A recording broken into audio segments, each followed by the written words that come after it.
I spent half of every episode looking for Colin Farrell. Oh, sure. Just being like, I know he's in there. We watched one of those things that comes on like the behind the scenes after the episode, and they're interviewing Colin Farrell, and I'm sitting there with Costa, and he's like, I literally forgot he was in this. I forgot Colin Farrell's here. My girlfriend had zero idea.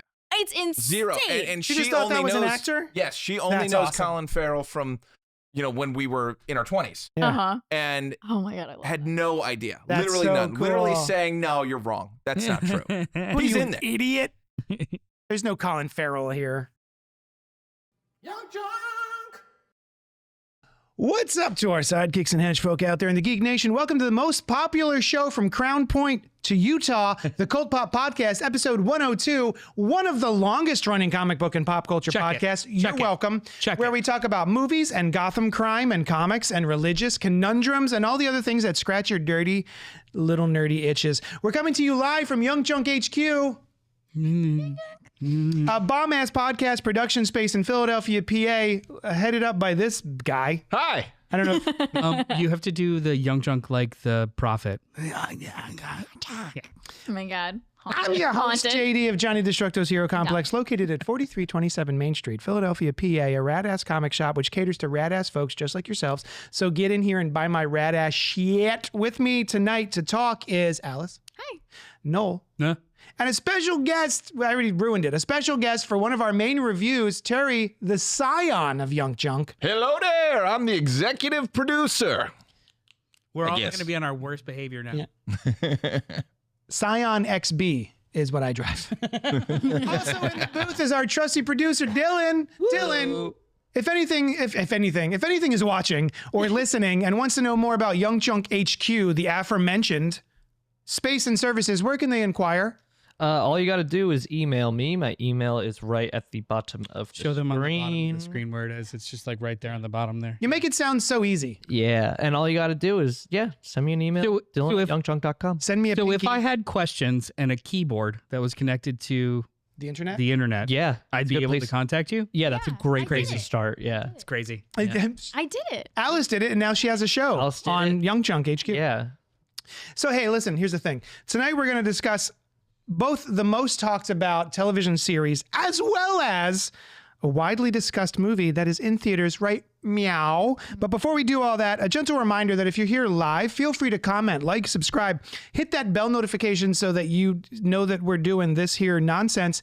And also when we do new content, if you're watching this later, do that stuff also. I'm so good at this. We love a little back and forth. Can't give him beer Listen, before the shut show up. anymore. I'm trying to tell them that I like back and forth. Shut up. So pipe up in Quiet the while I chat speak. about wanting back and forth.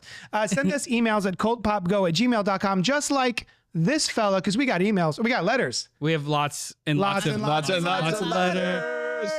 in a sentence. It's called For Cult Pop 102. That's now, Yeah, I think good on you for keeping score. right? Yeah. Just finished reading this week's books with I had to buy without any advice from and podcast. You're reading correctly. You're reading correctly. Whatsoever as to whether the books I was. He's saying that the Fresh Floppies hasn't been posted yet. It'll be It's up up now. tomorrow. No, it's up now. Oh, it's great. up now on your iTunes feed and wherever you find dope ass podcasts. It's not up on YouTube though, because I haven't posted that one yet. Read during the spoil section for Heretic. Oh, god damn it! There's instructions to your email. I should have read this ahead of time. I actually really liked Heretic, but at the end, vamp somebody. All jokes aside, I like this better than Long Legs. He says, this being Heretic. I think it had great performances from all involved, and I liked how informative it was about religion and Monopoly. The game? Yeah. Yeah. Really? He's not kidding. I mean, you know what? Metatextually, also monopolistic monocultures. Good. But anyway, So sorry. there are multiple iterations of the game Monopoly brought up in this movie.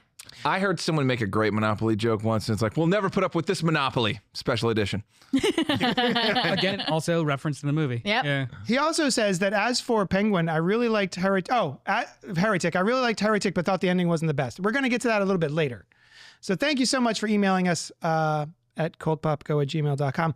Normally, we do a section which I like to call What's Poppin', wherein we tell the folks what has been poppin' for us this week. However, we got a lot to get to, so we're going to skip it. And I didn't have anything popping this week. Actually, I think we should put Terry on the spot for a quick What's Poppin'. Hey, Terry, Yeah. what was poppin' for you this week? Big thing has been popping over in Terry's world, and that is YUNKJunk itself. Your show's been popping. Her show's been popping. Michelle Inside the Mission's Morgue, by been the way. popping. There are so much content on YUNKJunk right now. And you get a poppin'. right. You get a poppin'. Cheers to that. Tubby Talk. Special shout out. Yes, Tubby Talk popped hard when we discussed the McDonald's ice cream machines. That's always Oh broken? my gosh. Never work. Correct. That went true to roof. Wait, did True to it went true to True roof? to roof. True to roof. There was the roof and it's gone. True to roof. Did Trump serve any ice cream? Was it broken at his McDonald's too? When he I have visited? I didn't follow that story at all. But it would have been funny if it was like if somebody they picked to do the fake drive-through and him hand fries to, if they were just like went off script and was like, "Hey, is the ice cream machine up?" and just watch him melt, Shake. Yeah. shake with misinformation. Like, I don't know. Pivot. French fries. Yeah, here's some fries. Shut up. Yeah. People seem surprised that it was a photo op. That, by the way, they were like, I know. That McDonald's wasn't even open that day. Yeah, because the president was there. Yeah. I'm sorry, that soon-to-be dipshit was going to be there. Sorry. But Alice specifically, her other show is popping. She's getting huge numbers on the long form version of the podcast, which is way harder than the shorts. Not just me, also Jess. Yes. Inside the Morgue. But I get to see those episodes early, and they're fantastic. We're gonna do. You're the one. You're popping this brand, so thank you very much. You guys have popped it all along. Thank you. We've. If you I mean, got they some brought views, me that'd on be great. board. We're the You're original. getting them. We're the original stale popped. No, we popped and now we're stale. Yeah. Our Yeah, last video, Substance, got some Yeah. numbers. I noticed that too. Substance hit. I was wondering what happened. Let's Like, just- how did we get views? What happened? People watched it? We're going to cross pollinate as much as humanly possible with all the other shows. Let's do. Hey, can we do a YUNKJunk shared universe? Yes. Just invite them all We'll to. do Yeah. Yeah. That's what I'm here to announce. We're here to announce phase 2 through 7 of the YUNKJunk shared multiverse experience, and it starts tonight. So are we going to start with Heretic, do you think? Not so secret wars. I think you know what? Yeah, why not? Let's start Okay. with Heretic. So we're going to start with the first of our two main reviews for tonight. It's The Heretic, a film that just dropped this past week. It has a 92% on Rotten Tomatoes. It's written, directed by Scott Beck and Brian Woods, starring Hugh Grant, Sophie Thatcher, and Chloe East. And Top for Grace. two know why he young has named it religious Topher. women are drawn into a game. Right? Yeah. Sorry. Do you know why his name's Topher?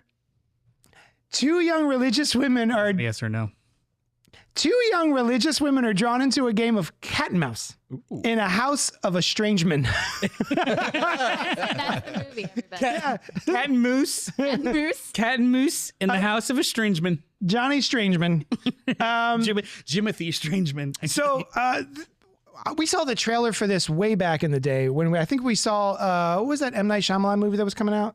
Before Trap. that, man, this trailer's been out for like 7 years. I feel like I've been seeing this trailer every single time we go to the movies. Oh yeah. For a while, yeah. I don't remember the first time I saw it. Every It's been time. a while. All I know is that every time, maybe it's fishbowl brains, but every time I'm in the movies with you and we see this, that's you forget things quickly. We forget things quickly. Like, Oh, that's me. Yeah. I'm collectively fishbowl brains. What were you saying? Almost every single time, almost every single time this trailer's on, we're in the movie theater together. It's I wish they wouldn't have shown all that. Right? Every single time you do it, and I'm like, yeah. I mean, I also said it on the show too. yes. I've also had that conversation And with you. I'm about to say it on the show again. So I wish they wouldn't have shown all that. what happens is the trailer dropped, and I think they could have cut out half of that trailer and it Sure. been more successful. I was still surprised by some bits and happenings, though. For whoever hasn't seen the trailer, it's just it's the two Mormons missionaries go into his house. He's cooking a pie, and then they turn over the can. They're smelling pie, and then it's a candle, and So then he doesn't act. He also says he has a wife that's home who's and baking. not there, and then the camera pans away from the house, and it's all ominous music, and then they show a bunch of quick cuts. Yeah. I think you were like, they shouldn't have told me about the candle. And I'm like, no, show the candle. Just don't show the, like, and No, with I the think what house I said rolling was back. after they pull back from the house, cut to black. Yeah, I agree. That's what I said. Yeah. So that being said, no, you didn't even see this. Greatest Gary. trailer. I assumed that this movie was about Damian Wayne's older clone that kills Damian Wayne and forces Batman to have to go to face Darkseid to retrieve Damian Wayne's body. And there was no Batman in this movie. There was Not even a Robert Pattinson. that's Wow. Batman and Robin lore. That's Peter Tomasi. That's stuff. right. Nice. So what did you guys think of the Heretic? So we're going to talk about Heretic broadly, and then we're going to let you know when we get into spoilers. So worry not. No, I'm sorry, Alice. Alice, how did you feel about this film broadly? Broadly, overall, I liked it. Yeah. I'm gonna say yeah. Give me a little bit more. I would recommend. Keep going. I would recommend it. I see why it did so well. It just, I mean, I love a scary movie where it's more about like the ominous sense of dread building, and like you can tell something's off. But it's like the whole speak no evil thing where it's like they're too polite to get out of an uncomfortable situation. But even when they stop, I'll get more into that. Spoilers. Yeah. Yeah, I think I liked it. Lost me a little bit at the end, but I would still watch it again and or recommend it. I think I'll watch it again with Costa when it comes out streaming. Yes. Yes. I was telling Sushan today that like, because she does not like Hugh Grant. Really? Why? I find Hugh Grant to be very charming, especially in movies like Notting Hill and the Stalker Christmas movie with all the people. What was that? No, you got it. The Stalker Christmas movie with all the people. Where it's like, I filmed your wedding and all I did was stare at the bride the whole time, and now I'm at your door with signs because I'm a fucking creep. Love Actually? Love Actually, that's the one. That's not it. Wait. No, he's a different character. Okay, I was like, no, the different sign character. Is No. Andrew. Hugh Grant is like the only good character in the the only good This male does allow character. me to ask a question having not seen it. Is it a good Hugh Grant performance? Because for me, Hugh Grant post The Gentleman has been having a wonderful time doing dirtbag acting, which I love. More of that. Because apparently that's who he is. Yeah. Character And he's actor now is excited to. great. Yes. Yeah. Okay, so was it's a very good good Hugh performance. Grant performance. Yeah, I'll say that. Performance is all around. Like, wait, really great. Before we dig any further, Stalker? Yeah, man. 'Cause- Yeah, man. He doesn't follow her or anything. He filmed her during their wedding video because he was filming the wedding video, and the B-roll was too much of her. Yeah. Yeah. He didn't It's follow her really around creepy. or. It's really creepy. Stop me. And then and then he goes to his best friend's house and says, plays music so that he, like, the man's right there and he has brought all of these cards that he's pre-written so that he can Total play paper. pretend that I'm carolers and I'm going to profess my love to you. No, There are it's so so many, weird. There are so many problematic pieces of that movie, like 20 years later. All of it. But that's like, I don't know. Next week, that's I'm not not even talking the on this most- podcast. I'm just gonna have a bunch of cue cards. Signing them. But yeah, Sorry. this is I mean, this that's a is short and a half. JD hates Love Actually. Yeah, basically. I know I love the movie. It's just it's a how to. Oh, I adore the movie. Especially the Stalker that I know scene for scene. Listen, it's just that a lot of rom-coms as I was growing up, looking back at them, a lot of them are very creepy. Like, yeah, it but is the difference. romanticized a lot of things. But Yes, but that- also meet the content where it is. It's like really weird for now, but 20 years ago. It's very charming. Yeah. Yeah. But So like you wouldn't watch it today with like it's a good idea. I love No. that phrase. Meet the content where it is. where it is. Yeah, man. Oh, that's wonderful. That doesn't mean it always is good. Like Meet it where it is. yeah, Yeah. like even for 1985 this is racist as shit. Like Yeah. that still happens. But So, yeah. point being, Sushan does not like him. I find him to be very charming, and I think he was excellent in this movie. yeah, Yeah, he was awesome. What? your turn. Hey, what did you think of the Heretic? I was dumbfounded by last Thursday night. Uh-huh. My wife out of nowhere was like, I want to see that movie. So we immediately went that night. Yeah. Because she never wants to see anything like remotely horror, but somehow this one stuck. It is a smart movie. It's well written to a point, and all the performances are great. But unfortunately, as soon as you kind of investigate it for more than 5 minutes, You pull a single thread. it's a little less than. Yeah, which That was a really satisfying noise. Yeah, Right. Come later. I will have an ASMR Come later. segment for you. Come later. That's Not it. now. Yeah. But We're edging you here. so the writers and directors are the writers for A Quiet Place, Yes. which also is a concept in a movie that as soon as you kind of like poke at one or two things, Yeah. it falls apart A little bit. incessantly. Yeah. And they also directed and wrote 65. Did you see that? I did not. That was the Adam Driver dinosaur movie? Yeah. Yeah. Did not see it. Perfectly described. It was You're really good at describing movies today. it was simple and stupid, and it was probably their best movie so far. I'm sorry, Sam's commenting. what I just walked into. What did I just walk into? Oh, sorry. Yeah, but it's kind of like that. It's like the movie acts as almost like a podcast dissertation or like a I heard someone else. I wanna say- talk the movie. I was gonna say it's kind of like a religion for dummies Yeah. movie for a while, and then it I ain't saying turns shit. into something else. What religion is? Religion for dummies. It is an explanation. Sorry. It is a short-term explanation or a Yes. short-sighted explanation of religiosity. Yeah. Not everyone with faith is dumb, just in general. I know. And it falls apart after that conversation. Mm-hmm. Like it becomes a little bit rote after that. Yeah, yes. So Alice and I went to go see it the other night, and on the way home, so what'd you think?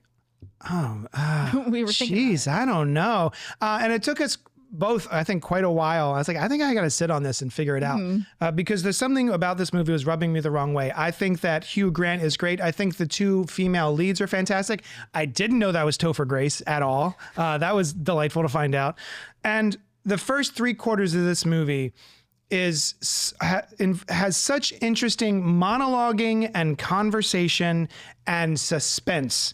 I think it is a masterclass in tension. Yep.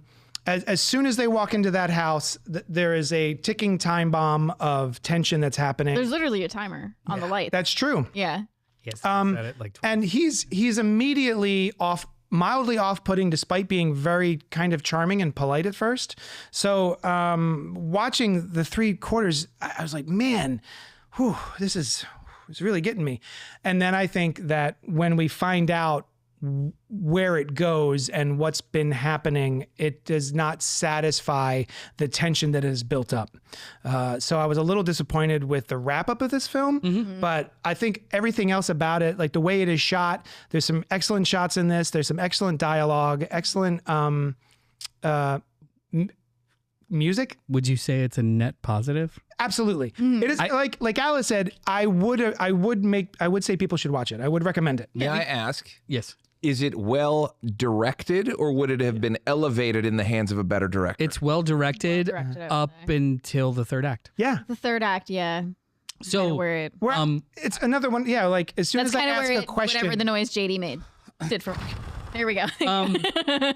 two things. One, I want to commission you and or Dylan. Can we do a net positive graphic? Because I say that way too much Yeah. in this show. you got me. It's saying like a it. drinking game. got Like me anytime somebody says net positive. And what's the other one? It's a blank, not a blank.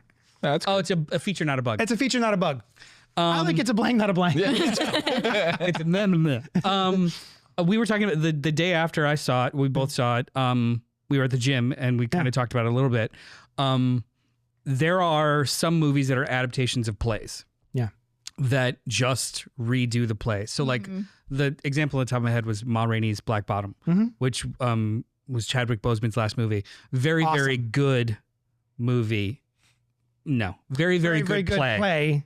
And all they did was film the play. Like it's like the locker room and the studio.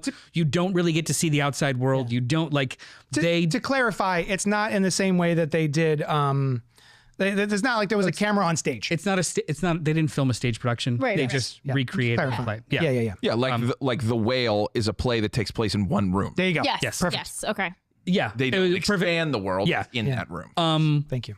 With Ma Rainey's Black Bottom, they went out of their way to, like, for me, not use the medium of film. adapted. You took an adapt and you adaptated from stage to screen. Yeah. It's a different set of tools. It's a different set of tricks that you can play with to broaden the scale or reduce it. Close-ups, music stings. Like you could do so much more with the medium of film than you can with a play. So when a play gets adapted, if it doesn't show me something more, no matter how good the play is, I get a little like, I could have just seen that. Yeah. I could have just watched a filmed version of the play or gone to the play. Yeah. This very much was staged like a play. There's only 3 locations in the entire movie. There's only 3 main characters with more than 2 scenes of dialogue. And it is so confined, but it didn't feel like a play because for this, the world had to feel small and the world had to be confining, and it just fucking worked. Yeah. So that tension you're feeling, that the way that like you hang on every word because there's no other escape or no other noise, really, really worked. And it's just Very like claustrophobic. a really good example of like using your limitations as opposed to just recreating limitations that existed elsewhere. Sorry, Diatribe. Have a good one. It's a good movie. You like it? I would still recommend it. I just think that there are certain things that I have questions about at the end that I don't think have answers. You want to talk about those questions at the end? Are we? Spoilers? Should we get in this? How do you feel about spoilers? Do you mind if we spoil this movie for you? My favorite thing to do now is not to watch movies, but to watch documentaries about movies I haven't seen. Oh, those are Oh my great. God, I love doing that. It's my number one thing. I do it with games. I do it with movies. I now prefer that to the actual medium, Awesome. with one exception being The Penguin, which we'll get to later. Yes. Yes. The movies that shaped us and stuff like there's like really good horror. I like to watch good horror documentaries. Yeah, same. I miss TV. I miss physical media because All the it would always behind the have scenes. like amazingly well produced behind the scenes materials and making ofs that wasn't just electronic press kits of like people lying about how great of a time they had on the set. Yeah. Is it a Christian man takes 2 Mormons and tries to convert them? Hold on, shut up. We're going to get into spoilers right now. It could have been with the same vibe, but really it was a agnostic scholar who has spent 2 decades studying all religions, trying to basically A/B test 2 real life people. Well cast. What I want to ask is, what was the goal? I, What was his goal? well, okay, the way I interpret it is Sophie Thatcher's character, Sister Barnes, I believe her name is. She says towards the end when he tries to show them like, oh, see, I killed this woman and she came back to life. I figured out how to come back to life, how to experience death and see what's in the afterlife. You can do it for yourself. And she says, that's it. And he's like, what do you mean? He's like, I've been trying to figure out how you were going to kill us, but make it our idea. So I thought he was just a serial killer. What? Yes, but that doesn't go against what we do learn after that. It's just control. Yeah, it's The true religion is control. How do you control the masses? How do you convince somebody to do something for you that you don't have to do yourself? Yeah. So it's basically trying to dismantle these girls' religion to their faces very convincingly, and then put them in a situation where they have to choose between doors of belief and disbelief. Yeah. But they go to the same place. Yeah. Yeah. Can I also just say, No. I hate, please, I said Yes. please. Every time. Don't even ask. I hate, and I know this is the character he was supposed to portray, but I hate when someone's talking to you and they're not trying to have a conversation with you. They're just trying to be like, gotcha. It's like a gotcha argument. And that was him the entire movie. And I know that was supposed to be him the entire movie, but I'm like, I just want to punch him in the face. I'm like, He's a very punchable face in this movie. He does. The problem I have is that I was like, he's making very good points. A lot of which that I have thought of already. and- Sister Barnes made good counterpoints. She did. Yeah. When she did try to intellectually challenge him, like she said. He's making very good points on the surface of surfacest levels. Yes. Like he at no point actually engages them in regards to what faith is or any kind of connection. It's just all about doctrine. Yeah. And that's where he kind of that's his fatal flaw as a villain. Like it's all books, it's all like specific intellectual experiences versus what people actually do. so I hear, get out of religious experiences, which is just community and faith and something shared. Does he Literally, this himself could be a as church the for some villain? people. No, No. Okay. but he's pretty villainous.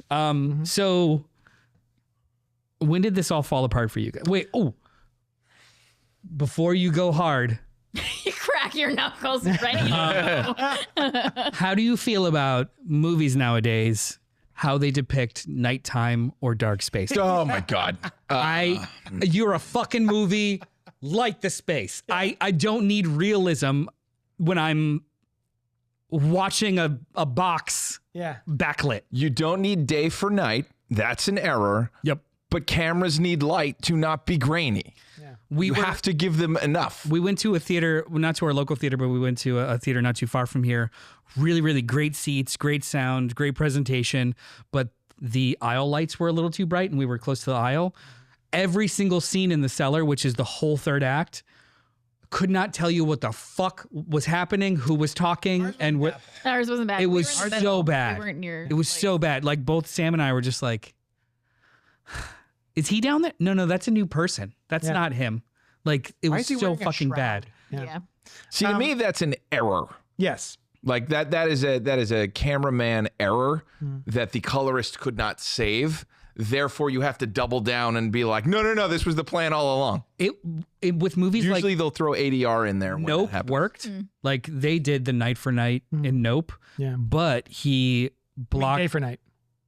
Well, no, they filmed No, at night, and it was they filmed at night, and they used like all of the night scenes are very, very dark. However, they lined up all the shots and they used the negative space so you could tell what the fuck was going on. Yes, I'm sorry, you're talking about Nope, right? yeah. Nope was filmed all in the daytime, and they just digitally made it Oh, really? nighttime. There was no nighttime. Either way, it's still, like people still kind of hold it up as like this is how you shoot at But it's night. like, it's like blue. This is how you shoot night. Yeah. Because they use the negative space around whatever they're framing in order for you to be able to at least see what's going on. Yeah. And intentionally made a vehicle white or that like so you can contrast things. This was just a dark cellar with two white girls and then eventually a third white girl. Yeah. Yeah. And there's Topher nothing. Grace? Yes. Yeah. And He was great as and third one. everything around them too was all dark and like I couldn't even tell that she knocked a board off the wall until it was on the ground. Yeah. Like Ours wasn't that bad. Yeah, I couldn't knew tell- the board was going to come into play because it was the whole Well, thing. Like when you see a gun, Oh, that's it's gonna get that's a MacGuffin, but I'm talking Yeah. about like she knocked something off and we didn't know You didn't know what it was. Yeah. Yeah. until they did a close up of it. Yeah, like- we were able to see that.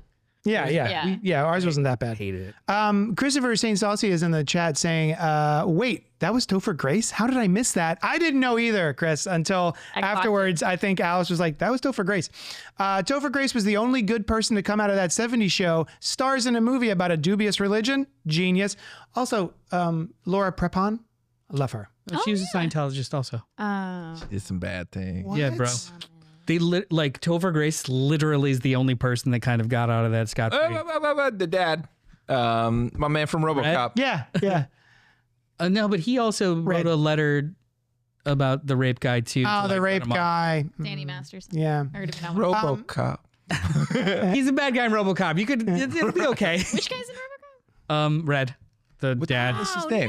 No. Kurtwood Smith. Kurtwood Smith. Nice. Kurtwood Smith. No, Kurtwood Smith rules.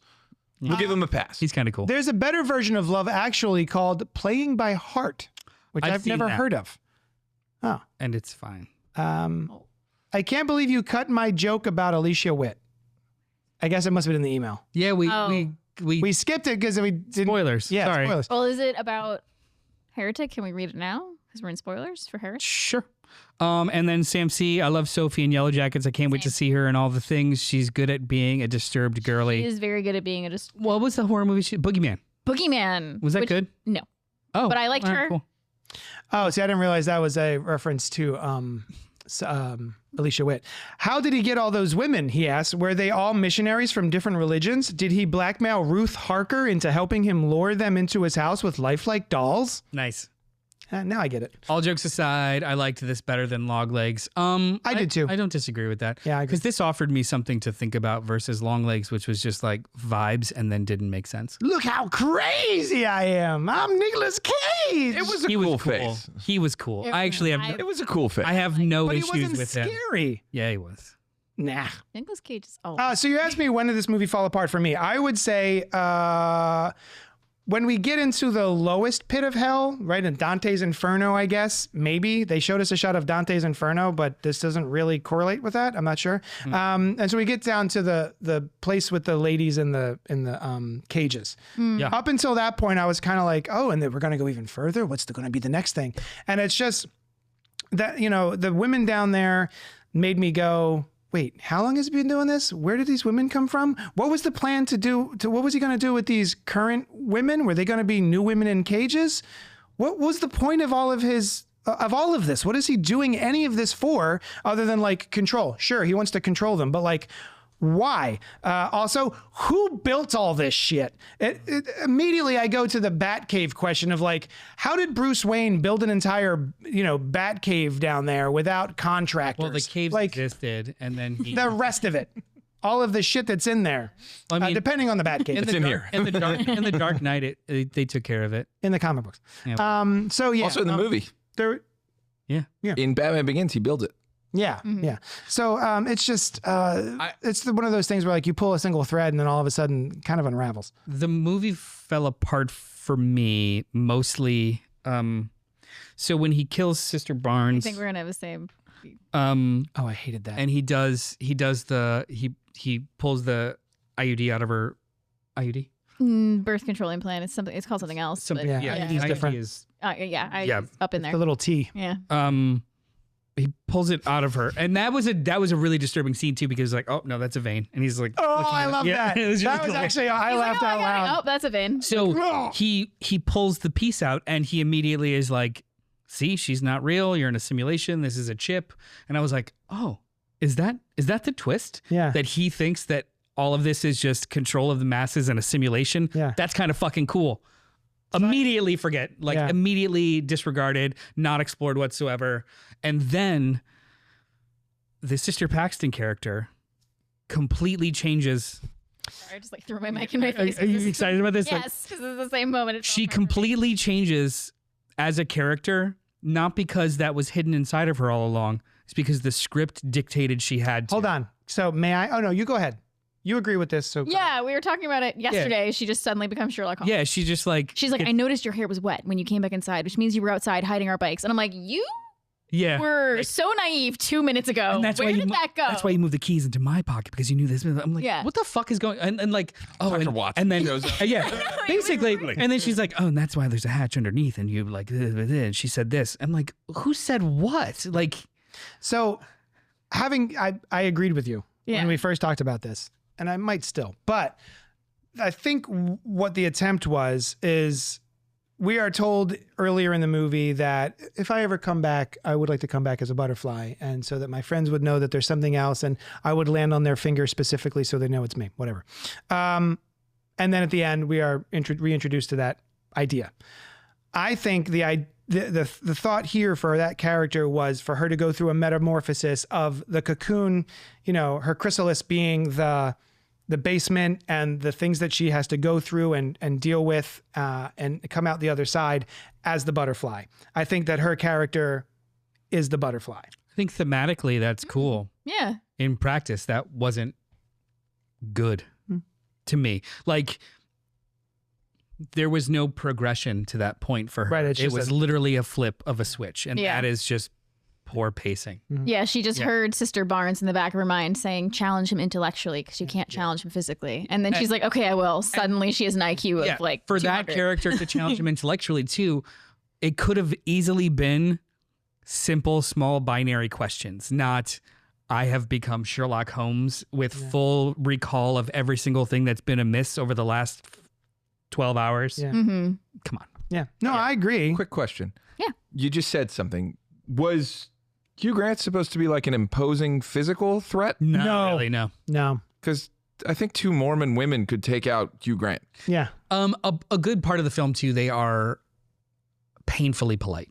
Yes. It was reminding me of. They are not. Speak no evil. Yeah. They are painfully polite and But they do going out of their way.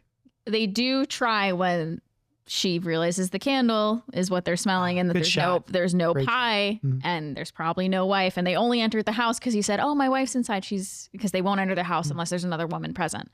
And he's like, oh yeah, my wife's here. She's just in the kitchen baking. Like, you guys can have some pie. Come on in, sit down. They don't even take drinks from him. Yeah. Which I is like. smart. Yeah. I would not take a drink from him either. Yep. He offers them sodas and he's like, oh, I'm sorry. Like, I know caffeine isn't allowed. And they're like, oh, we're just not thirsty. But then even when he goes back to check on his wife and she sees the candle, they try to leave. Mhm. But the door is locked and they don't know how it's locked because he's got all these mechanisms in. Very cool, by the way. Yeah. Those mechanisms. I thought it was really neat. That whole first half too, like every single thing that he does is testing them, like bringing them soda is testing them because he is intimately familiar with all of the rules of Mormonism. To be like, gotcha. Basically. Gotcha. You're not the person Mormon. You took a sip of Coca-Cola. The whole first half is really, really good. Yeah. And then when this movie needs to be a horror movie, it's not a good horror movie. Yeah, it feels like they had a conversation that they wanted to put on film, and then they needed to reverse engineer the rest of the movie out of that. Of like, how do we have this conversation about religion and control, but then also make it sort of appealing to the masses? Maybe. Message first, story second. Yes. I think it's just imbalanced because like all of the stuff that does happen at the end could have easily really been sold if it wasn't so front loaded with that tone, with that pace. Like if you just like plot out on paper the things that transpire, they don't not make sense. It's just a whiplash of insanity or which felt like stupidity after such a strong first half. Yeah. I think it's just balance because nothing is like wrong. Him thinking it's an implant and a simulation, because which makes sense if you think about his true religion being just control. Cool, that tracks. That's cool. But the idea of Paxton being like immediately an intellectual equal or better, and then all of this, and also too, everyone dies, right? Everyone. So that's my takeaway. That's my takeaway from it, which I didn't even think of. Noel pointed that out. I was like, oh yeah, all those women are dead too, because no one knows they're there. Yeah, that was my takeaway. Was as soon as you see the butterfly on her finger at the end, I was like, fuck you, movie. But then I hate you. But then she looks back and it's gone. I'm like, oh, it's in her head. And then as soon as she looks up, it's in the middle of a snowstorm. The snow has completely stopped like that. So I was like, oh, she's dead. Yeah. That's how I took it. I also feel like we should explain this to Terry. So this guy tries to convince them that he has found the true religion by finding a way. He found the true prophet. So he has a woman, this really frail woman, come in. She eats a pie laced with aconite. They watch her die.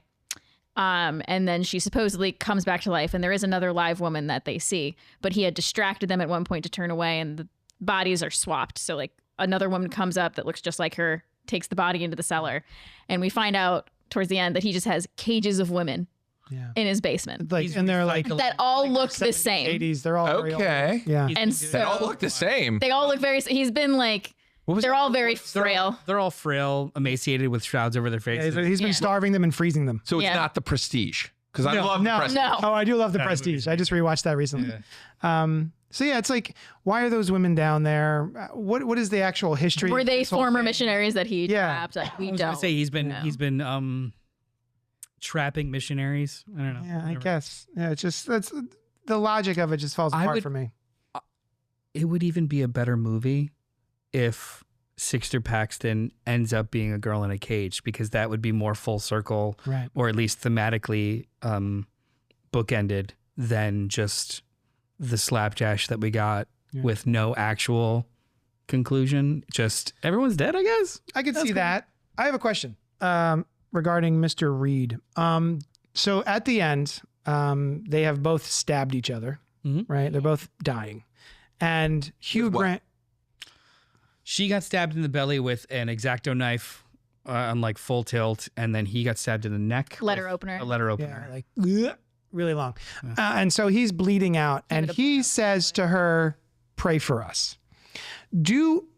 I was wrestling with the idea that in his final hours, despite all of his work and intellectual research and theories and everything, at the end, when he's dying, is he now finding religion? No, he's mocking her. Yeah. Okay. I took it as he was mocking her. He's still trying to be like, see, I got you. Like, So, what's yeah. prayer going to do Pray. for you now? Yeah. And she's, He's mocking her. yeah. Because he's literally like crawling up to kill her while she has her eyes closed, praying.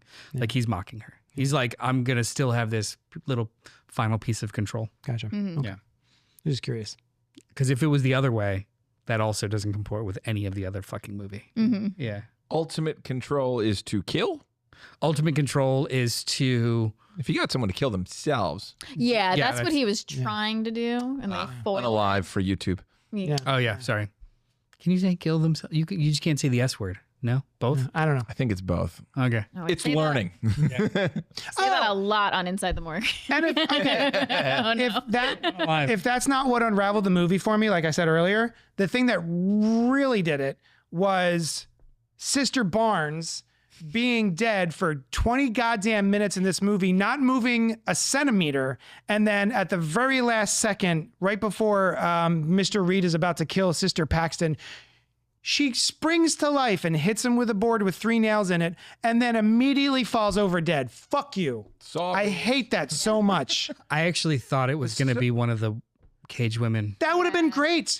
with the one without a finger or something. Yeah. I thought so. We see him clipping their nails in the cage, and at one point, Sister Paxton gives her coat to one of the women in the cages, and she had the letter opener in her coat. Yeah. So I was like, "Oh my god, he's gonna go to clip that lady's nails, and she's gonna stab him right in the neck." yeah. And then she must have snuck the letter opener out of her coat and Yeah. stabbed him in the neck. So instead. yeah, that really annoyed me. That was the most annoying bit of the movie, I think, was that like, I'm alive, psych, I'm dead. Like, knock it off. I thought it was supposed to be like it was supposed to make Sister Paxton question like, "Oh my god, can she actually come to life in this magical basement?" And then she just dies again. She's like, "Oh no, never mind."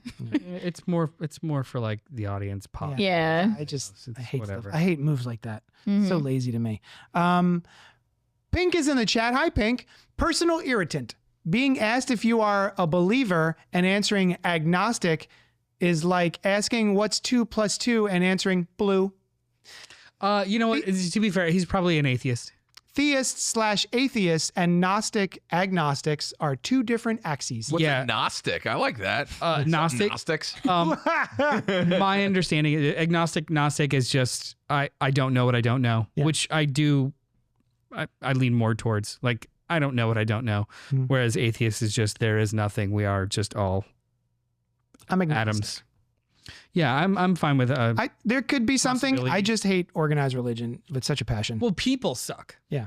Just people and The I think lesson that of this also movie. organized Mass religion sucks. yeah, people a- that organize religion. Like Oh, I see. yeah, Okay. people like the I thought you were saying not all of the people in the religion, but I'm talking about well, organized religion is just an opiate for the masses, Yes. a way to control with rules, Yeah. right? But that doesn't mean that every single tenet of a religion is bullshit. No. Some of them are actually really people great. benefit from being controlled. And some people benefit from controlling. Right. Yeah, with Wow, with yeah, oh, yeah, financially that's and yeah, like societally, financially, and power. Which is why we believe in disorganized religion. That's right. That's right. Just pray. Sam C says, I was speaking to how the basement act fell apart. Oh, it's called manipulation, which is common in religion. Yeah. Do you believe evidence exists can create any combination? Gnostic, atheists, agnostic, theists, etc. Answering agnostic doesn't answer the question. Fair. Cool. Yeah. Specificity, my pink. Specificity. So yeah, despite my angry outburst, I would still kind of recommend it to people. You texted me about her coming back to life. It was like midnight. I was like in bed and I saw it the next morning when I got up from work. I'm like, JD's still very heated about this movie. Yeah, It's just so lazy. is it weird to think that like this is gonna sound so elitist? Is it weird to think that like a lot of this movie is like baby's first religion class? Like it's very dumbed down. Like if the movie kept building towards something more like intellectually focused, then I wouldn't feel this way. But because it falls apart so awfully, Right. it's like, oh, so this is like a high schooler's Yeah. version of Questioning religion. questioning Yeah. religion. Like it's Because Yeah. he says all his stuff and he has his big gotcha moment like, oh, everything that you believe in Christianity was actually taken from all these religions. And then Sister Barnes rips that apart in like one really thought out monologue. Was like, you're discounting the Jews that were killed in the Holocaust. You're forgetting all this. You're just, and she even says like, you're very surface level or something along those lines with all calls this. him out. Yeah. And then they go into the basement and then he never really discusses religion again beyond just, I think religion is control. Like, I think there's a chip in her really arm. is so incredibly surface level. Like, Control. and like in the most bad faith way, like it's so surface level, but like the character is surface level in how they approach religion. But because the movie ends the way it does, it also makes me feel like so do the filmmakers and those that are having real emotional reactions to this movie in regards to their faith or religion. It's like, kind of roll my eyes a little bit because it doesn't investigate anything that's more than a foot deep. Well, yeah, I think that was the interesting comparison of seeing Sister Barnes' reaction to what he had to say and Sister Paxton's. Because Sister Paxton she grew up in the Mormon religion. This is all she knew. And Sister Barnes establishes that her and her mother, after her father died, shopped around for different religions. And she's gone to different churches. She's moved around a lot. She has a lot of experience with different theologies. So she wasn't as shaken by what he was trying to say. And you can say Sister Paxton was like, oh my God. And she's like, okay, thank you so much for talking to us. We're going to leave now. And like Sister Barnes was like ready to challenge him. So I think that's like, it's interesting. So, you know, we're talking about the butterfly effect of her, of Sister, what's her name? I cannot keep the Paxton. straight. Sister Paxton becoming an entirely new character. I think she was actually handling it, maybe not the best, but she was trying to placate him to get them out of there. She was doing everything that they tell women to do when they're in dangerous So situations. it's not like she was being naive or acting in a way that was dumb. She was trying to, you know, play to his, God, what would you call it? Empathy, sympathy, if it was Sure, there. something, yeah. In order to Trying get them out of there. appeal to him. I don't think she went from Ego. dumb to smart. Yeah. I think she went from smart to fucking Sherlock. Mensa Gotcha. full recall Yeah. detective, Especially to be, and Which you're was- in a situation like that. which is a giant leap. Like yeah. she didn't go from like a doe to deer? just A female Female deer. it was just yeah. Let's see. I was really waiting for some sort of satanic altar behind one of those doors. Same, me too, Sam. It was like, I found the one true religion. I was like, could it be Satan? That would be honestly that would have been kind of cool. I thought the movie was going to end when he's like, if you go into that cellar, you're going to find the answer to one true religion. And I thought she was going to go into the cellar and we see her turn around and then cut to The black. door shuts. And we pitch don't black. get an answer. And I'm feeling It's that. gonna be a series of mirrors, and she just keeps infinity seeing Yeah. herself, and it's like Like you Ray. come from no one. Yeah. Yeah. You come from the one. Pink Apocalypse. Full disclosure, I am a hard atheist that believes quantum physics has reached a point of proving base randomness in the universe. Religious movies are great if they aren't simplistic. Yeah. This movie sounds like it might be frustrating. I think you might be frustrated by it. I disagree with that statement. Which one? Planet of the Apes is about religion in places. That is a simple film. There's a lot of simple movies that have religious tones that are great. I think it's when I think it sounds like this movie is doing what he hates of like over importancing. Yeah. No, Pseudo-intellectualizing? Correct. Yes. That's the word I'm looking for. Yeah, and Planet of the Apes, it's like societal belief, right? Like that's a coat of paint on the sci-fi movie. This is like a main feature is religion, and it's not smart enough to be that. It's just charming and surface level. Yeah. Women are taught to be nice, quiet, kind, etc. That's what the character did until she realized she needed to be more like Barnes. Very true. Yeah. Says That she Sam. heard Barnes in the back of her head And- saying we need to and- challenge him. You know what? That makes sense. Barnes was Sherlock Holmes, so that's cool. That tracks. So let us know what you thought of The Heretic. You can email us at cultpopgo@gmail.com. It's still recommended, kind of, right? I think I'm talking myself out of it a little bit. To shreds, but no, I please think watch it. it's if you're interested, it's worth seeing. And I think we're dissenting compared to everyone else that's loving it everywhere. Yeah. 92%. I think the slash film guys were cut in the middle. Two of them loved it. David and David had was our like, same problems. Yeah. I think it falls apart. Yeah, I was actually with David on that one. Speaking of 93% Rotten Tomatoes, 95% Rotten Tomatoes, The Penguin, season 1 on Max, the one to watch for HBO, developed for television by Lauren LaFranc, starring Colin Farrell, Kristen Milioti, Deidre O'Connell, and Renzi Feliz. Renzi Feliz. That's a cool name. Following the events of The Batman, 2022, Oz Cobb, aka the Penguin, makes a play to seize the reins of the crime world in Gotham. Were you trying to be Benedict Cumberbatch saying penguin? Have you seen that? He can't say penguin. Penguin. I wasn't thinking of that. That's pretty funny. Can I just say that this was awesome. Oh my God. This was so goddamn good. Incredible. Thank you. Hi, welcome to the show. Yeah, hi. Hi, I'm on the show Just because of this show is so It was good. like, I you guys literally talking about called Penguin? JD Yeah. and asked, can I be on the show because it's that good. Yeah. I haven't seen something good in so It's long. so good. Okay. End of show. Yeah, we go. All right, Good job. all right, good Glad talk. I came in. So, There's Terry, no other slide. Yes. Are you? We're gonna go round table. Sure. Half round table. Are you? Shoe. Did you like the Batman? Loved the Batman.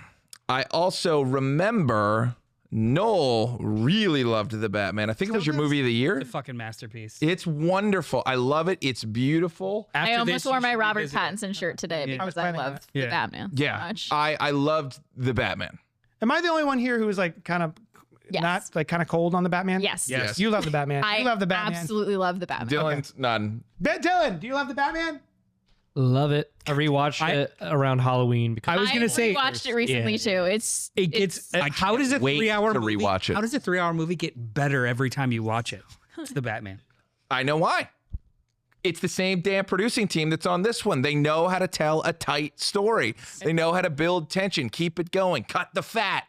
No filler. All killer, no filler. Yeah. I like That's that. what they got going on. It's If that like was the it's case, a would it be 3 well-edited hours? Yes. something. Okay. When's the last time you've seen a well-edited something? Length has nothing to do with filler. It's not the same thing. Sorry. Sam says 5 stars for the Batman. Yes. Yeah. Like 4 for me. 3 and 3/4. What's the top one? kidding. Is 5 the top? I'll go 5.5. It really is a perfect Tell us movie. more, It just tell us it more. keeps getting better and better. Like when saw in the theater, 3 hours, riveted the whole time. As soon as the credits rolled, I felt like, in the best way possible, I felt like I binged the first season of this amazing thing called The Batman. Because it really was 3-hour-long acts, 3 chunks of an ongoing story that were riveted. I was in it. It was so fucking great. And then as time went on, I would watch it again and I would notice a new thing, especially at the act breaks where they would like piece apart the story to kind of like show you. They were literally showing you the evolution of Bruce into Batman, and it was so fucking About good. this with everyone. The I love this movie. the Iceberg Lounge. Yes. Every Oh, single yes. time Every he time he goes to shows the up. Iceberg Lounge, it's a different version of him. Yes. Yeah. That's true. So fucking good. And it happens almost at the hour mark or at the 45-minute mark each time. By the time the last one, he just doesn't even knock on the door. He fucking sneaks in the back and it's just like, oh my God, I just watched the birth of Batman. Yes. This is so good. It was intelligently thought through from beginning to end, as was this series. Yeah. Lauren, great job. But she Lauren if you LaFranc. watch the behind the scenes interviews at the end of the episode, she knew she had to get him here. Yes. They had the end in mind. This is what's missing from modern cinema, modern television. Have the damn end in mind. Yeah. Breaking Bad, he had the end in mind. Yes. You know, what was it? Mr. Somebody to Mr. Chips. Mr. Chips to Scarface. Yeah. Like, just know where you're going. All of dude. these know where they're going. A couple weeks ago, I talked about my wife had never seen Alias, and we started watching it again. There is something I completely miss about the modern television doesn't do for me anymore, which is it's all decompressed and very navel gazy, and there's 3 years between seasons. The story doesn't feel like it progresses, or when it does, it feels like it's whiplash because we spend 3 seasons traveling half of Westeros doing nothing, and then all of a sudden people are like whipping around the world and aging, and like it's completely imbalanced because even if they have an ending, they try to stretch that shit out as far as possible instead of just telling a good story. Like if this is only ever 1 season, great. I think If they- If they want to do 7 and have intentions and know what they're doing, great. But like modern television, it seems like it's only for binging and doesn't actually go anywhere anymore. Like they don't have a finish line so much as how long can we milk this? Yeah. And It does feel that way sometimes. Yeah. yeah, I mean, like, especially when you have those conversations of like, oh, in the 3rd season, it gets really good. Like, why do I have to watch 2 seasons Yeah. of this to get to the 3rd season? So good from jump. It was just From okay. jump, like the very first episode, I was like, this is Sopranos good. This is gonna be. And I think a lot of people are saying that. I mean, there's a lot of like 1-to-1 in this. I spent half of every episode looking for Colin Farrell, Oh, sure. just being like, I know he's in there. We watched one of those things that comes on like the behind the scenes after the episode, and they're interviewing Colin Farrell, and I'm sitting there with Costa, and he's like, I literally forgot he was in this. He was like, I forgot Colin Farrell's here. My girlfriend had zero idea. It's insane. Zero. And She she just thought only that was knows an actor? Yes, she only That's knows awesome. Colin Farrell from, when we were in our 20s. Yeah. Uh-huh. And Oh my god, I love had no idea. That's Literally so none. cool. Literally saying, no, you're wrong. That's not true. He's in there. Idiot. There's no Colin Farrell here.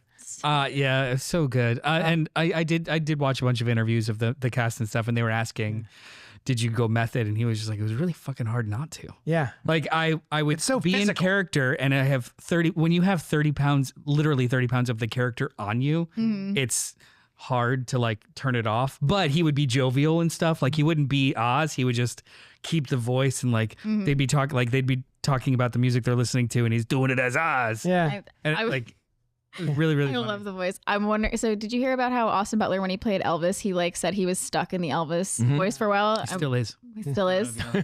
It's crazy. What if that happened to Colin Farrell? And he's talking like this, Yeah. and the goils. And the,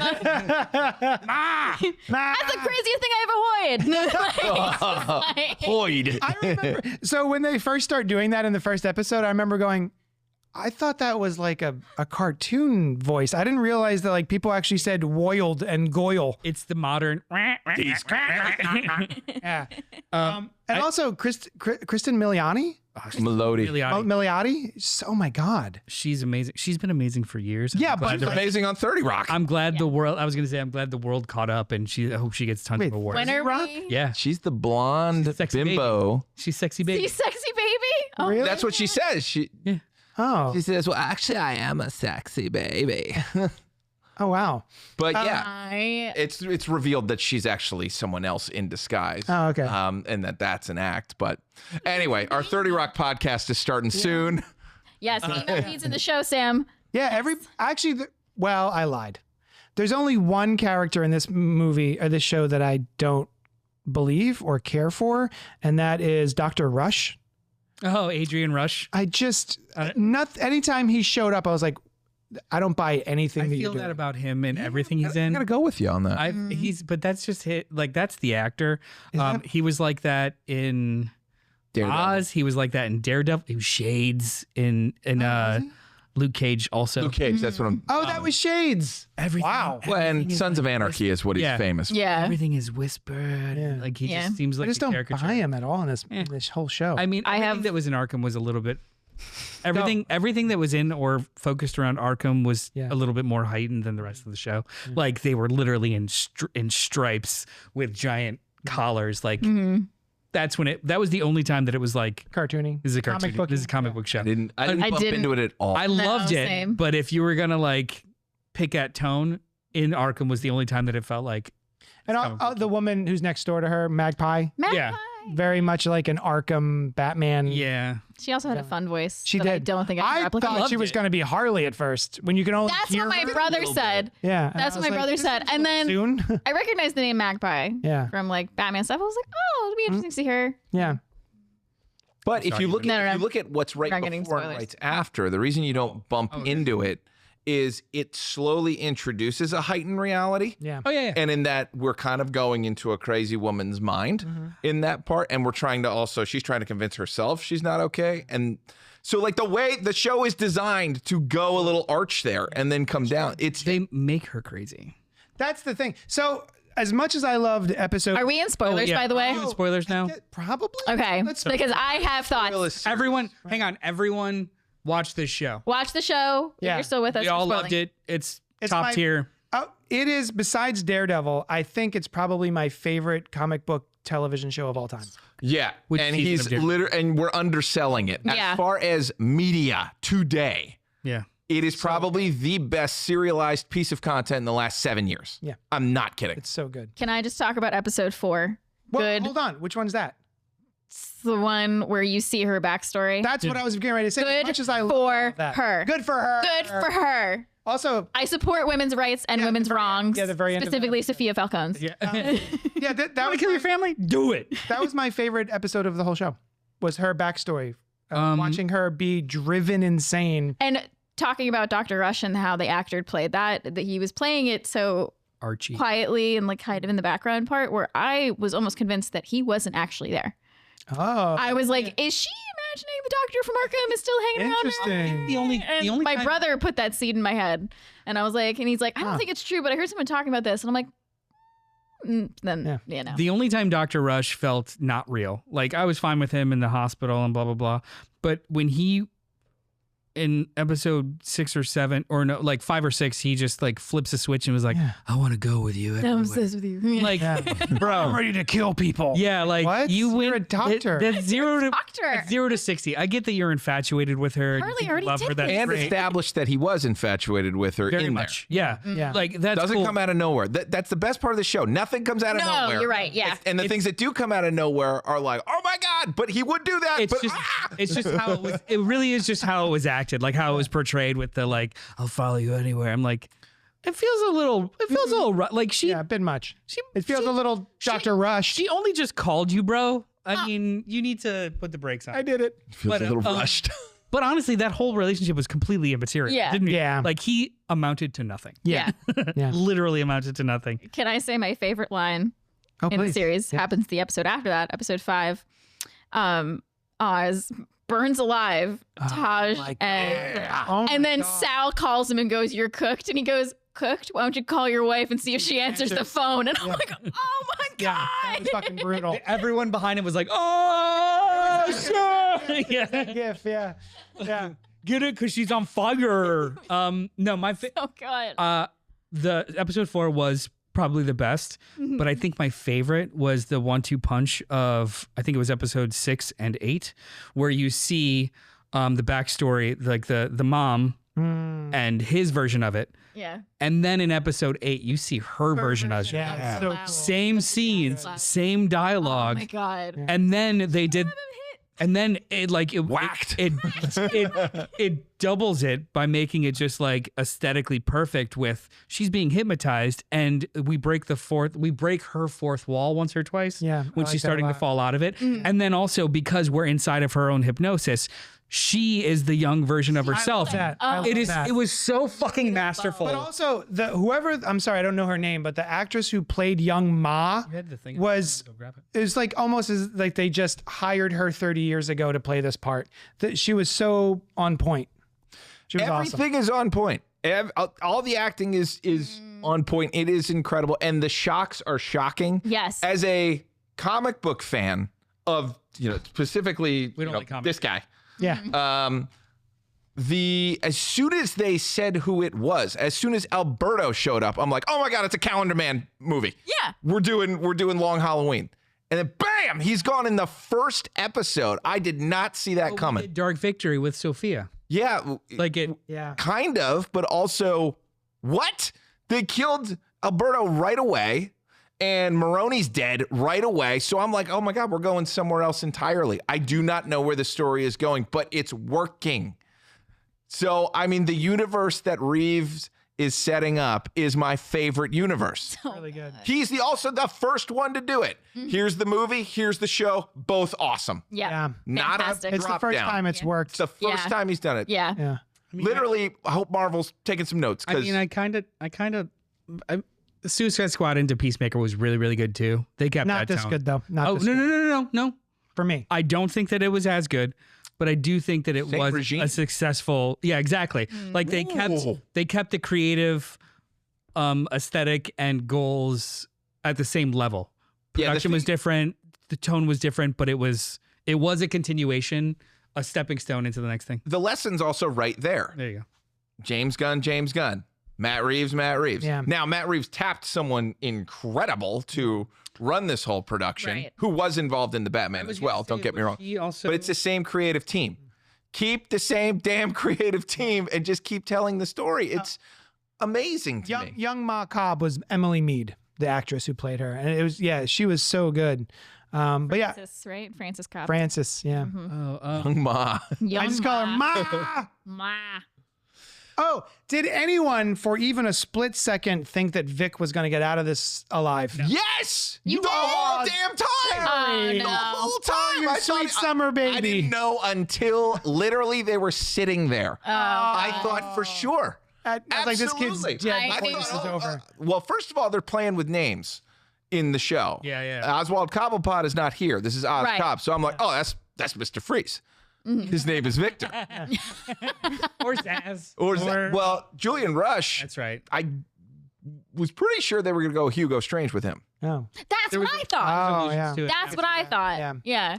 I But nah, just naked guy. the way that Snake Man. narratively, the way that they set up Victor, he has to either transform or die. I had But he that. transformed But he and transformed and died. That's what I mean. Well, Like good point. died. Optimus primed. he didn't. He's he dead. Didn't, Too soon. he didn't. 30 years. What I thought was like the most riveting part of that whole sequence was Oz didn't intend to kill him until he That's what referred I to said. himself as family. Yes, we were talking about this on the walk We were here. talking about this. So like narratively, I was thinking like from the first episode, I was texting my brother. I've talked about it before. We're both huge Batman fans, and I always talk about him. And my brother's first text was like, Vic isn't gonna make it, right? Yeah. I was like, I don't think so, because I think story-wise, he's like he sees himself, his young self in Vic, and then he has to kill him young self to become the mob boss that he wants to be.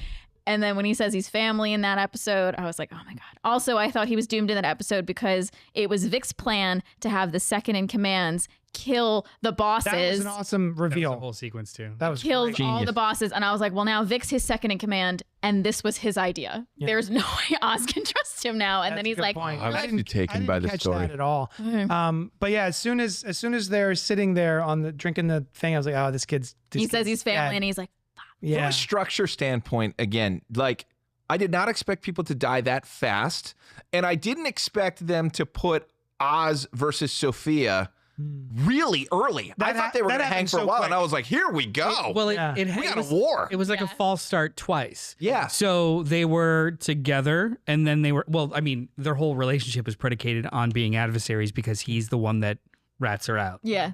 But then mutually beneficial, but then not. And then again, but then completely not. Like, it's weird. Like, Cobb is both the protagonist, but he also allows everyone else to destroy themselves. Yes. So like there is a whole subplot of this show where he is perfectly fine to let the two families play against each other and kill each other off until he finds an opportunity to squeak in. And then he immediately like backs out and then backs in. It's just, it's so wonderfully slimy. Well, it is, and also it looks like he's holding all the cards and knows what he's doing as a gangster the whole time. And then in episode 8, it's like, oh, he's delusional. Yeah. Let's talk about that. Oh my God. Beautiful turn. There's a conversation online that's happening, and by online I mean just like people sharing ignorant hot takes on Twitter about is Oz spineless or is he cold-blooded? Right. Yes. Yeah, spineless in so much as he betrays his only confidant. He allows everyone else to kind of like destroy themselves, and then is torturing his mom for all eternity or whatever. He's spineless. And then others are like, oh, he's cold-blooded because he did all that stuff. And I feel like media literacy is dead because people are so adamant about choosing one when he's both. Yeah. Yeah. He's so wildly cold-blooded, but also he's spineless in regards to certain things. That's why he's so cold-blooded. Yeah. Like, they beget each other. It's They all are about each other. Survival. Your weakness becomes your strength, and it still is a weakness. Like, But he is also, what we find out, he is a blunt tool that was shaped and crafted to do a specific thing by his mother Yeah. on the authority of Rex, but he was of a gangster saying, all right, there's one, you can just craft him into a weapon. And Yeah. she does. before that though too. His biggest weakness was to, I guess, spinelessly act in action. Yeah. Killed his brothers. Top tier kid acting, too. Oh, yeah. I was talking about that. So I good. haven't seen good kid acting since It. They were great. As much as Kristen Milioti is just an absolute star in this show, Deirdre O'Connell is like running laps around absolutely everybody. She plays Ma. Oh my gosh. Yeah. When the- she'd snap from like sassing Sophia Falcone, like, oh my God, another one of my favorite lines when she's like, oh, you changed your name to Gigante now? Like, what's next? Pink hair and an ass tattoo? That'll show daddy. And then suddenly she's in like a dementia episode Yeah. and like doesn't know where she is Yeah. or what's happening. And Sophia's like, what? Where do you think All- you Who are? do you think you are? Yeah. all of episode good. 8 too. Quick, give me like, a red light. Yeah, yeah, really. everything at the club, whatever the club is called that they had their The iceberg. Monroe. Monroe's. Monroe's. Yeah. That whole thing where she's being tortured and she's yelling and she's monologuing and she's switching from personalities, and it's just like everyone gets an Oscar. Everyone Yeah, gets an Emmy. everyone- Everyone This- here No, an gets an Oscar. Emmy. This Everyone sweeps should the get an Emmy. Oscar. Everyone gets an Oscar. They should be Get an Oscar for grandfathered TV into Oscars, like, and especially Deirdre, because that whole sequence of events gives her a fucking stroke. Jesus, I forgot Johnny Vidi's even in this show. Yeah, Yeah. That was a great yeah. run as well. Clancy Brown. Clancy Brown, Mr. Krabs. I was a little sad that Clancy Brown just had a heart attack It was- after all So of that. was Oz. Yeah. Oz was He's pissed. like, come on. He's like, you can't tell like that. Yeah. Yeah. I win. Oh man, this was such a good show. He even I can't shot him a believe bunch this- of times to make it look like he killed him. Yeah. The story building they did for this The Batman universe. Yeah. Like this is required reading. You cannot skip this. The mobsters are dead. This is how it happened. So now you're leaving openings for Did you guys the have scary any folk. problems with Batman not showing up? No. I'm glad he So didn't. glad. I would have Yeah. been so disappointed if he showed up. Also, a lot. Well- of people But are the bitching Selena about that. Kyle nod at the That end. was cute. Well, and the Batman nod. And the Yeah. Batman nod. Yeah, that yes. one thing was cool. But I loved the letter. Like, oh, you got a letter from Selena Kyle? She says she's your half sister. I'm like, Oh, help me out with that, by the way. Is the bat signal established in The Batman? Yes. It is. Yeah, he gives it to 'Cause Gordon? Gordon. I didn't Remember the whole I don't- line where he's like, "It's a warning sign." Yeah. like in the Oh, very yeah, beginning. That's 'cause right. the The whole beginning- beginning of the movie. it's more of a warning. Yeah. It makes all the rats scatter. Duh. Yeah, you're right. I totally forgot about that. Yeah, the whole first 15 minutes. Yeah. But no, I love that he wasn't a part of it because they finally did it. Like Spider-Man, Sony, this is how you create content about a character in a universe without using the main guy. I mean, to be This is fair, it. Craven's coming. Great. I think they're going to really nail it with Craven. I can't get over how much love and passion and intelligence was put into this, but Oh, good. shame on me. It's Matt Reeves. I was Matt gonna say, Reeves like- made one of the best trilogies ever. Well, dual. The last two. Yeah. Planet Yeah. of the Apes. He's Kids. he's all bangers. All bangers. There's He has nothing, not made a there's bad nothing movie. bad on Matt Oops, Reeves. all Did bangers. he let the right one in? Yes, the remake. Yeah. Eh. Oh, he did. American one. Mm-hmm. I mean, it was really okay. good remake. It was okay. It's not better than Oh, the he was original. great. Yeah. Um, She was great. Yeah. Yeah, and he's not a fast creator. Take your time, man. It's fine. I think Batman doesn't come out till like 2026. Great. I'll wait 5 years. I How don't do you care. feel about Carmine Falcone being recast for Mark Strong? No problem. It's fine. I didn't care. Yeah. Apparently, he didn't want to do it. What's his name? I forget his name. From No, he didn't want to do it. John because of the Turturro. violence. Yeah. Wait, what? He didn't want to. He felt a way about like because like it's revealed in this show. He's choking the shit out of women, and It's revealed in this show that he basically is a serial He's killer. the hangman. Yeah. Yeah, he was just like, I don't want to do that. Oh, no kidding. Yeah, basically. It. I mean, Mark Strong was a really good he came. second runner-up. I runner-up. didn't Kick-Ass and clock the it right away. That it Kingsman's was Own. somebody else.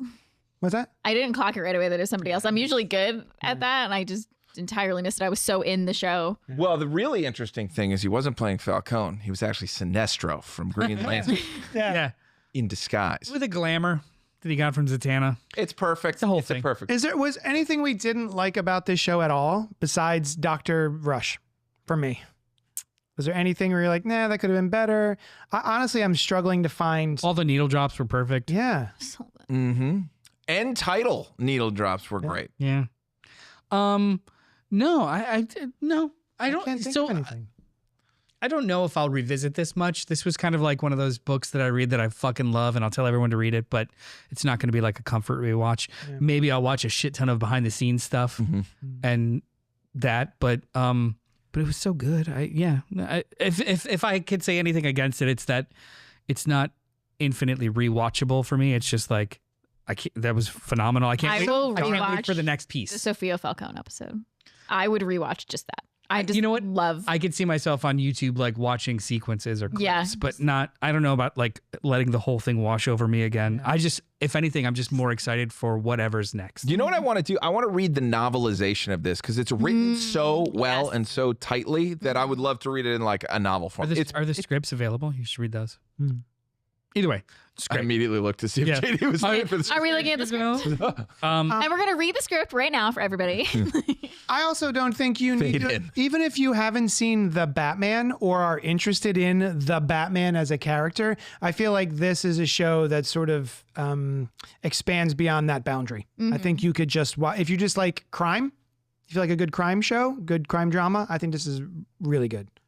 Do we have a budget on this? Ooh. Like, is it a full film budget? I think it's probably more than that. I think 8 hours of content. Now, I will say, as beautiful as The Batman is, there's no way that on a TV budget they could have recaptured that completely. Like, the lighting is a little different. You can absolutely tell where they use like CG. the massive and CG versus in the movie you couldn't. But it's not a heavy deterrent. Also, too, the makeup is great. It's not as good as it is in the movie because they didn't have to. Yeah, it's not. If you did a side by side, just like pores and stuff, like it's very, very good. But you can tell in some sequences, especially towards the end, that the lip piece is not. It's an applique. So like when he starts yelling, it doesn't move with his mouth, whereas in the movie it's a little bit more. They Well, took more also, time on it. Also, you see him in the light a lot more in this than you That's do true. in the Batman. So like technically, it's all dark. Technically, it's not like air quotes. It's not as good. It's still fucking great for television. Like, And the Best thing I've seen. the performance sells it. yeah, His performance sells it. 100%. He's very clearly guided by a filmmaker who knows what they're doing with any budget. Yeah. They're not stretching anywhere. Nope. And they figured it out. The kills are incredible in this show and surprising. They lit 2 people on fire. Yeah. Oh yeah, that was all CG. That was pretty good. Yeah. Also, And it's it's like vicious. that explosion too was. I didn't see that coming. It was a great show. I mean, I knew it was a bomb in the car. Is that what you mean? Yes, but Yeah. to see the entire street collapse, and, like that was Crater. something a little Yeah. else. Yeah. Yeah. It's 5 out of 5. This is awesome. I love this show. This is one of my all-time 6 out of 5. Yeah.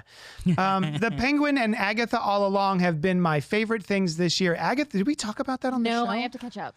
I we watched it. talked about It's the intro. I really binged it in good. 2 days. It's really, really strong. I don't know how you felt really about it. strong. It's not the Penguin strong. Oh, so that also has been like people are comparing the two. It's like, It's look, pretty good. when It's worth watching. it's comparing Agatha and Penguin is like comparing pizza and chocolate. Both hit real fucking hard, but they are not the same kind of meal. See, I don't At think all. that I don't think Agatha's they more hit fun. super hard. I think Agatha hits really hard, especially One scene. Lila's. What? Especially one scene in them. I don't know what you're referring to. Okay. I, don't I want to will say when a creative team gets to make their own part 2, Yeah. great things happen, and you can see it in Agatha all along. We loved what we didn't love, but we had a good time with WandaVision when it came out, and I had a good time with this. Same creative team, same cohesive story. Clear that guy, whoever that was, I think should have done Marvel television. Same team for WandaVision, goes to the next one, goes to the next one. Jacqueline Schaefer. Like there's a major miss that this has shown how to do it. So now we have instructions, which is great. So hopefully people listen. I also think like a lot, it was a lot of, especially that first round of Marvel shows. Unfortunately, it was all Bob Chapek needing to juice subscribers for Disney Plus at the very beginning of it. And they greenlit like 7 shows at once and they weren't planned out. And they were just like, so. But that one seems like it was. WandaVision seemed like it was. In general. And Agatha, they just should have made that having 5 shows hit in 1 year, all the expectations being the same, like budget level and all connected to the same universe.